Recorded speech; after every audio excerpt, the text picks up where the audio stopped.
So there can be a difficulty that sometimes happens when you wake up in the morning and you have to pick out which one of your fancy glasses you want to wear, or which one of your fancy knives you want to put in your pocket, or you have to deliberate over which one of your fancy flashlights to put in your pocket, or which fancy expensive pen you want to use.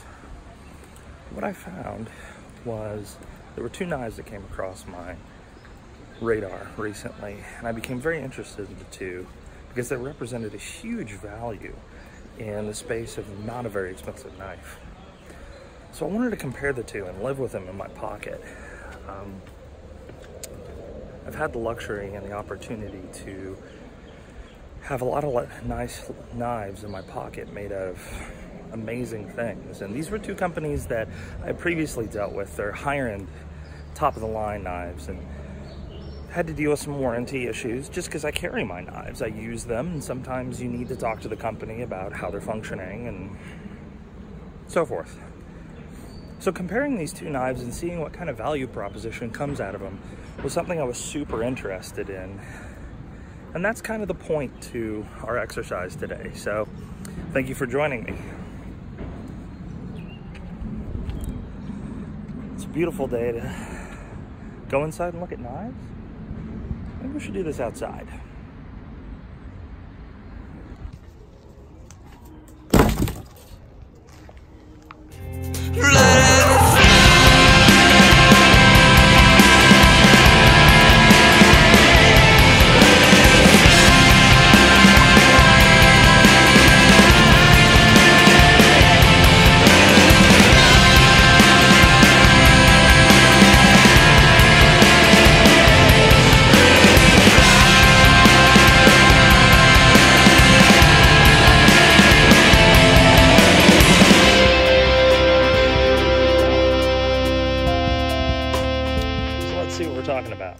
We've got the Kizer Vanguard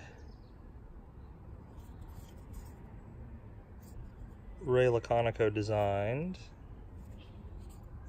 Gemini, and we've got the Civivi by Praxis. The backlash has a little bit more of an aggressive blade. This is a little bit more of a leaf-like blade, but you can see that swedge. You can see that it's got skeletonized liners. So you get in there. Don't think I have enough. There we go. Let's say I don't think I have enough light to really show it better than that. But you can see it's got a great finger choil. You can get a really good action, really good handle on it. I was a little concerned, you know, the action on this is really nice. I really like it a great deal. The action on the Kizer, and this is actually the second one that I've had. The first one I had, I lent to a friend to get another perspective on it, and he brought it to an outdoor concert, and it was confiscated because, of course it was. The detent on both of these has been a little, what I would consider soft. Let me see if I can show you what I mean by that. You can get it to misfire, as you can see there. If you're just kind of not really going after it, it's going to misfire. But with any wrist or any kind of a just confident flip, it's going to go. This is a great knife. You can see no choil. The texturing on the handle is very aggressive. I feel like these lines kind of complement it, but this is more of a pointy, pokey kind of texturing. Would be great, like I said, on a glove. This texturing on the handle and this detent is a lot stronger. It requires a little bit more to really flip, but it's going to go every time. The other thing that I'll show you real quick on this, let's see if I can get in there for you. There it is, 9CR18 MOV. A little bit weird to put it there versus the Kizer that just overtly says VG10 on the blade. This stonewash is actually really cool too. I mean, as you guys can kind of see, it's a very pretty finish. But we're talking about a price point of double. So I would expect there to be some bells and whistles in there. at least somewhere. You can see this is more of a, this almost feels like a linen, and it's textured all the way up, even in here on, this is a 3D milling, but even on this kind of beveled edge. So they're both really good. You get a little bit more pocketability on the Kizer just because it's a smaller knife, but you get a lot of utility out of that extra blade length. It just depends on really what's comfortable for you, what makes sense in your pocket. But I've really appreciated and enjoyed getting to know both of them.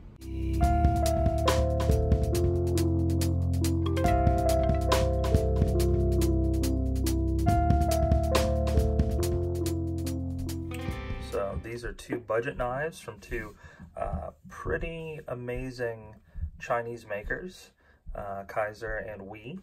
Wanted to take a look at these, do a quick comparison to some other lines, and kind of give you my impressions. I did a bit of a cutting test, at least for educational and helpful purposes. I had to break down a cardboard box from my son's birthday party, and so I'll include some of the insight that I had on that. So let's begin.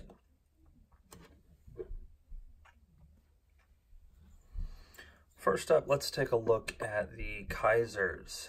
Kizer, I already own one of their BLADESMITH series knives, the Ray Laconico designed.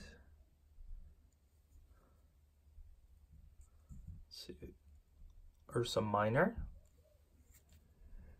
And there is the credit right there. And to roughly compare, we can kind of see, if you line the pivots up, the overall length is the same.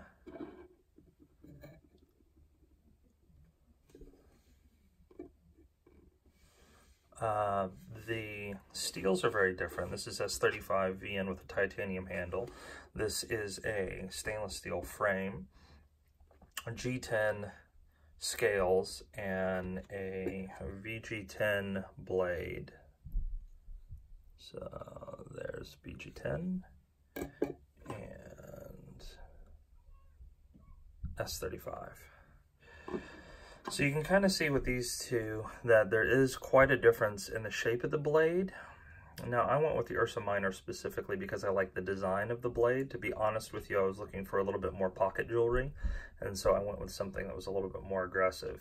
But the real question is, do these hold a candle to each other? And I would say that there's a little bit in the action in the detent that the Vanguard leaves to be desired.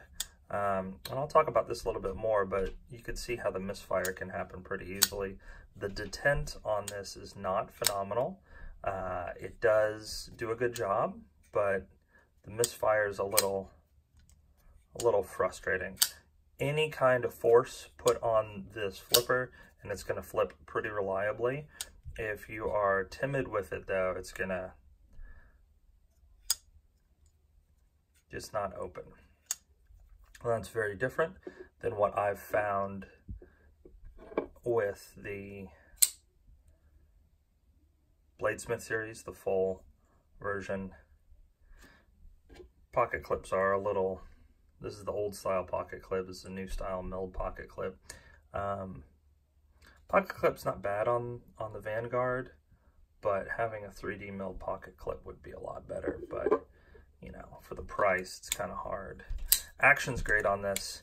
Quite frankly, I think the action's pretty good on the Vanguard as well. The issue just is that weak detent, and sometimes in the closing, because this lockup is so late, as you guys can kind of see, there's a little bit of an issue with just getting back over that detent ball. But it's a great knife. So that's a little bit about the Vanguard Gemini.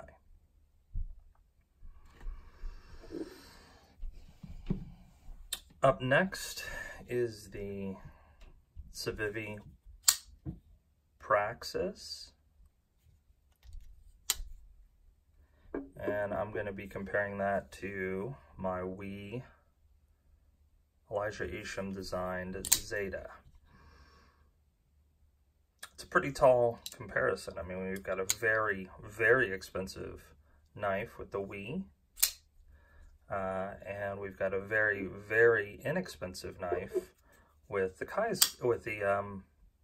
Civivi. And these are made by the same company, most likely in the same factory. You can see the size is not radically different. The blade shape very much is, and so is the handle shape. And there's been more done with Elijah Isham recently with Civivi, but they've moved to a higher line. So you still have a G10 handle, but you dump the steel that this is. There's been a lot of hate and a lot of negative talk about this steel, but you go to, I believe, a VG10, like the Kizer. This is a, let's see if I can show it to you here. Yeah, there it is. Oh my gosh, right? That's nuts. 9CR18 MOV, which feels like an alphabet steel, but it's a nicer quality and a nicer recipe for that steel than the 8CR that Kershaw typically uses. And this guy, a little bit of a different steel choice, M390, but what you'll see as far as similarities is the smoothness of the pivot system is pretty spectacular. And I mean, for a $40 knife, that's not too bad. It's also a little grimy because I've been using it for the last few weeks. And you'll see I did try to clean it. There are some marks on the blade because I've been using it. A very functional blade shape. Definitely enjoy the thumb or the finger choil to kind of choke up and get in there a little bit. You can kind of see here the way that the grind works. It gets pretty thin behind the edge. It's not a Kershaw leak, but it gets pretty thin behind the edge, and the detent is really nice. Still custom hardware, nothing silly.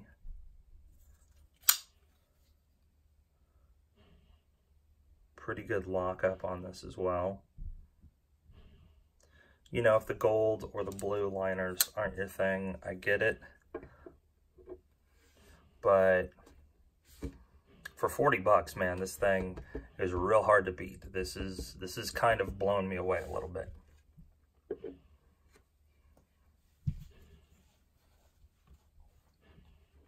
So what are we seeing here? Well, what we're seeing is stainless steel liners, G10, a budget steel, taking a design that we know works. This is very similar to some of the early Wii knives when they really started doing their own designs and not just ghost building for somebody else. And then a design that's quite good, in my estimation, in the Gemini. They do also offer this in black. It just came back in stock at Blade HQ. Very, very cool. I would prefer the black, but it didn't exist, and I didn't know when it was going to come back. These are great budget knives. This is great to have another knife in your collection, especially something that you don't have to feel like is quite as sacred as something that you may not want to go to town on a cardboard box with, just to kind of fit something into your trash can. Also a little bit easier if you were to, I don't know, take it in your pocket to a music festival and accidentally forget to take it out when it's somebody else's knife and it gets confiscated, which is what happened with this, which is why this is actually my second Vanguard Gemini.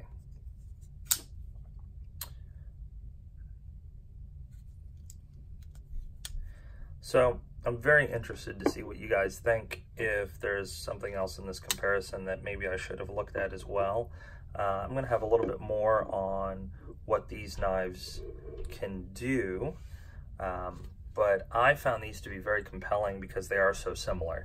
There are some noticeable differences for sure, but I think the spirit of these two knives and these two lines, the Vanguard line, $80 currently as far as 2019 prices go, and the Civivi kind of entry level for $40 as far as 2019 prices go. These are very compelling knives, very, very good cutters, steel that works. It's not the fancy stuff, but man, these do a great job.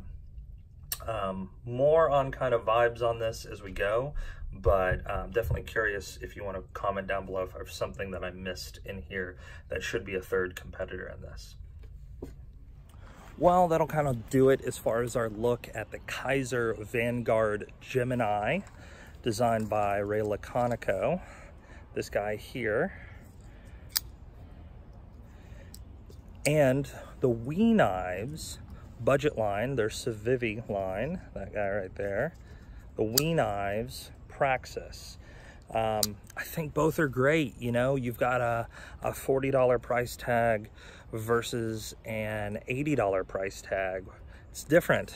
You get your $80 out of this, I think. If this was 60 bucks, it'd be a no-brainer. I think $80 is still a great value, but 40 bucks on this guy, this is kind of my go-to, man. If I got to get somebody a knife, this is my go-to, and this is my go-to. I don't know what's going to happen today, but it may be an ugly day. I'm going to grab my Civivi. This is a great knife. I'm really happy to have it. I've got a lot nicer knives as far as cost and build quality and nuance, but these are great knives. Check them out, definitely. I'm curious in the comments below, what did you think was the better of the two knives? And am I missing something? Is there a third knife that you would put into this discussion that you would say, you really missed the boat on that? You should be looking at the Kershaw Dividend or the... Tell me down below in the comments. Throw a like on it. I definitely appreciate it. Thank you for hanging out. Thank you for nerding out, and we'll check you out next time, guys. Thanks.